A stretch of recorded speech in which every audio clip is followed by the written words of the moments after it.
जय हिंद, वंदे मातरम। शिवान सर के YouTube channel पर एक बार फिर से आपका स्वागत है। आज की इस वीडियो में हम समावेशी शिक्षा का अध्ययन करेंगे। तो चलिए बिना किसी देरी के शुरू करते हैं अपनी वीडियो को, लेकिन उससे पहले वीडियो को लाइक कर दो और चैनल को सब्सक्राइब ज़रूर करना। आज की इस वीडियो में हम ये जानेंगे कि प्रतिभाशाली बच्चों की पहचान कैसे की जाती है। ठीक है, तो प्रतिभाशाली बच्चों की पहचान करने के लिए हम बुद्धि परीक्षण करते हैं। अध्यापक अपनी कक्षा में विभिन्न प्रकार की बुद्धि परीक्षाएं करता है, जिससे कि प्रतिभाशाली बच्चों की पहचान की जा सकती है। दूसरा, उपलब्धि परीक्षण, प्रवणता परीक्षण, ये सब परीक्षण कर सकते हैं। और ये हमारा चौथा पॉइंट है, संबंधित व्यक्तियों से एकत्रित सूचना। बच्चे से कोई भी व्यक्ति जो संबंध रखता है, चाहे वह आस पड़ोस का हो, विद्यालय का हो या परिवार का हो, उन सभी से बच्चों के बारे में हम सूचना एकत्रित करवाकर ये पता लगा सकते हैं कि बच्चा प्रतिभाशाली है या नहीं। तो ये तो अभी हमने परीक्षणों के बारे में जाना। अब हम बच्चों को उनके गुणों के आधार पर भी परख सकते हैं, जांच सकते हैं कि बच्चा प्रतिभाशाली है या नहीं। तो पहला पॉइंट हमारा है कि प्रतिभाशाली बच्चे सुगमता से याद कर लेते हैं। अगर कोई बच्चा प्रतिभाशाली है तो वो हर चीज़ को बड़ी ही सरलता से याद कर लेता है। ये बच्चे सामान्य बुद्धि का प्रयोग अधिक करते हैं। जो प्रतिभाशाली बच्चे होते हैं ना, ये अपनी नॉर्मल आईक्यू का प्रयोग अधिक करते हैं। ये बच्चे रटते नहीं, समझने में विश्वास करते हैं। जो भी बच्चा प्रतिभाशाली होगा वो बच्चा रटने पर जोर नहीं देगा। वो किसी भी पाठ को या किसी भी चीज़ को रटकर याद नहीं करेगा, वो उसको समझेगा अच्छे से। शीघ्र समस्या समाधान, ये भी प्रतिभाशाली बच्चे का गुण है। अगर प्रतिभाशाली बच्चे के सामने कोई समस्या उत्पन्न होती है तो वो उसका शीघ्र ही समस्या का समाधान प्राप्त करता है। इनका शब्द भंडार बहुत ही विस्तृत होता है। ठीक है, और प्रतिभाशाली बच्चे स्पष्ट रूप से सोचने, समझने, अर्थों को पहचानने और संबंधों को पहचानने में दक्ष होते हैं। दक्ष का मतलब होता है कुशल होते हैं। तो इन सब चीज़ों के माध्यम से, इन चीज़ों के द्वारा हम ये बता सकते हैं कि प्रतिभाशाली बच्चे कौन हैं, उनके गुण क्या हैं, उनकी पहचान क्या है। उम्मीद है कि ये जो अभी मैंने बताया है आपको ये अच्छे से समझ में आया होगा। अगर आपको मेरी वीडियो पसंद आ रही है, आपको मेरा पढ़ाया हुआ पसंद आ रहा है, समझ में आ रहा है, तो प्लीज़ वीडियो को लाइक करें। और अगर आप चैनल पर नए हैं तो हमें आपके सपोर्ट की ज़रूरत है। चैनल को सब्सक्राइब ज़रूर करना। बढ़ते हैं अगले टॉपिक की तरफ। तो अब हम बात करेंगे कि प्रतिभाशाली बच्चे की शिक्षा। प्रतिभाशाली बच्चे की शिक्षा किस प्रकार होनी चाहिए या किस तरह की शिक्षा प्रतिभाशाली बच्चों के लिए देनी चाहिए। तो प्रतिभाशाली बच्चों के लिए अवसरों की समानता होनी चाहिए। उनके सर्वांगीण विकास पर बल देना चाहिए। उन्हें संस्कृति की शिक्षा देनी चाहिए। सामान्य बच्चों के साथ बिठाकर शिक्षा देनी चाहिए। किसे? प्रतिभाशाली बच्चों के लिए। योजना विधि द्वारा शिक्षण कार्य होना चाहिए। ठीक है, प्रोत्साहन प्रदान करना चाहिए, यानी कि बच्चों को हमें मोटिवेट करना है। बच्चे की रुचि के अनुसार प्रिय कार्य देना, यानी कि जिस कार्य में बच्चे को आनंद आता है या जो कार्य बच्चे को बहुत अच्छा लगता है वही कार्य हमें बच्चों को सौंप देना चाहिए। पुस्तकालय सुविधाएं उपलब्ध करानी चाहिए, जिससे कि बच्चा पुस्तकालय में बैठकर अच्छे से पढ़ सके। समय समय पर विशेष निर्देशन और परामर्श भी प्रदान करने चाहिए, अध्यापक द्वारा या समाज या परिवार के द्वारा। अब हम बात करेंगे धीमी गति से सीखने वाले बच्चों के बारे में। तो एक प्रसिद्ध मनोवैज्ञानिक थे जिनका नाम था क्रिक। 1962 में इन्होंने सामान्य और प्रतिभाशाली बच्चों की पहचान उनके द्वारा सीखे गए कार्यों को सीखने की गति के आधार पर की थी। अर्थात इनका मानना यह था, यदि कोई बच्चा किसी भी कार्य को बहुत जल्दी से और आसानी से कर लेता है तो वह प्रतिभाशाली बच्चा कहलाएगा।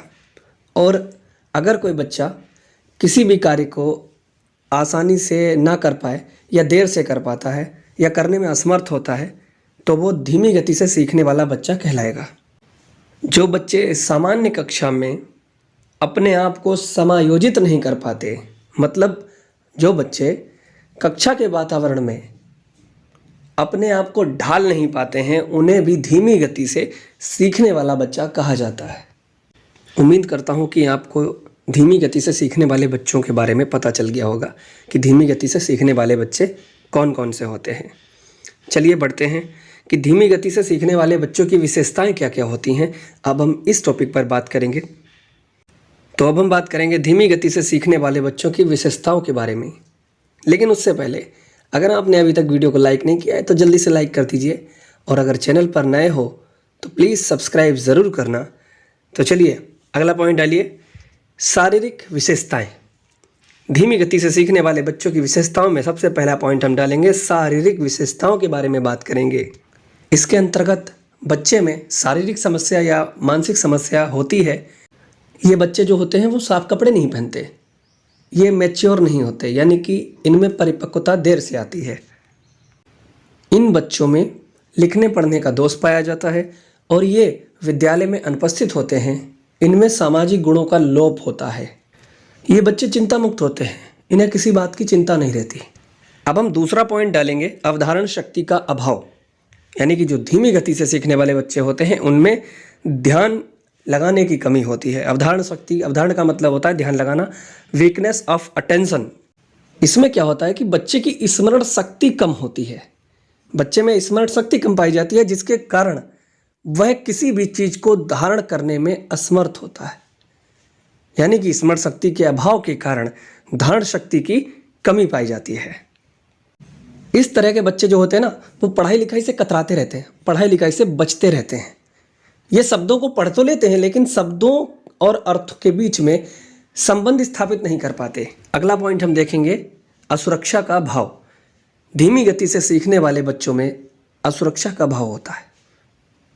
ठीक है, इससे क्या होता है कि बच्चों में आत्मविश्वास की कमी आती है और इसी भाव के द्वारा बच्चे में शारीरिक और मानसिक कमजोरी हो जाती है। ठीक है, अगला पॉइंट हम देखेंगे, अभिव्यक्ति या संप्रेषण क्षमता का अभाव। संप्रेषण का मतलब होता है कम्युनिकेशन, और जिन बच्चों में ये गुण पाया जाता है ना, उन बच्चों में कल्पना करने की शक्ति बहुत कम होती है।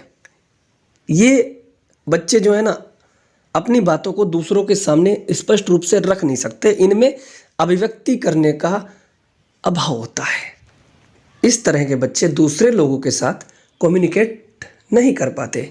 इनमें दूरदर्शिता की कमी पाई जाती है। ठीक है, समझ गए। अब अगला पॉइंट हमारा है, समस्याग्रस्त बच्चे। समस्याग्रस्त बच्चा भी धीमी गति से सीखने वाला बच्चा ही कहलाता है और ये उसकी विशेषता है। इन बच्चों में सामाजिक, सांस्कृतिक और शैक्षिक समस्या पाई जाती है। इनकी शैक्षिक उपलब्धि संतोषजनक नहीं होती, मतलब ये जो भी पढ़ते हैं उसका रिजल्ट अच्छा नहीं होता है। अगर आपको मेरा पढ़ाया हुआ समझ में आ रहा है तो आप वीडियो को लाइक ज़रूर करना और अपने दोस्तों के साथ इस वीडियो को ज़रूर शेयर करें और चैनल को सब्सक्राइब ज़रूर करें। हमें आपके सपोर्ट की बहुत ज़रूरत है। अब हमारा अगला टॉपिक है, धीमी गति से सीखने वाले बच्चों की पहचान। अगर एग्ज़ाम में पूछ लिया जाए कि आप किस तरह से धीमी गति से सीखने वाले बच्चों की पहचान करेंगे, तो हमने यहाँ पर कुछ परीक्षण लिखे हैं। तो सबसे पहला परीक्षण है बुद्धि परीक्षण। यानी कि हम बुद्धि परीक्षण करके ये पता लगा सकते हैं कि जो बच्चा है वो धीमी गति से सीखने वाला है या तेज गति से सीखने वाला है। तो इसके लिए हम शाब्दिक बुद्धि परीक्षण भी कर सकते हैं, अशाब्दिक बुद्धि परीक्षण भी कर सकते हैं और क्रियात्मक बुद्धि परीक्षण भी कर सकते हैं।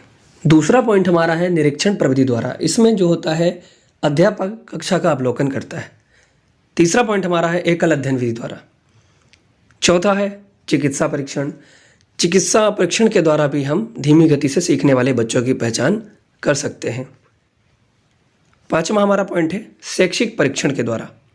इसके अंतर्गत धीमी गति से सीखने वाला बच्चा जब विद्यालय में प्रवेश करता है तो वह अपनी आयु वर्ग के अन्य बच्चों के साथ शिक्षा ग्रहण करने में कठिनाई का अनुभव करता है। अंतिम हमारा पॉइंट है व्यक्तित्व परीक्षण। व्यक्तित्व परीक्षण करके भी हम धीमी गति से सीखने वाले बच्चों की पहचान कर सकते हैं। तो आज की वीडियो में बस इतना ही। अगर आपको मेरा पढ़ाया हुआ थोड़ा सा भी समझ में आया हो ना, तो प्लीज़ चैनल को सब्सक्राइब ज़रूर करना और हाँ, अपने दोस्तों के साथ इस वीडियो को ज़रूर शेयर करें ताकि वह भी अपने भविष्य में कुछ अच्छा कर सकें। वीडियो को लाइक करें, शेयर करें, सब्सक्राइब करें। जय हिंद, वंदे मातरम। मिलते हैं अगली वीडियो में।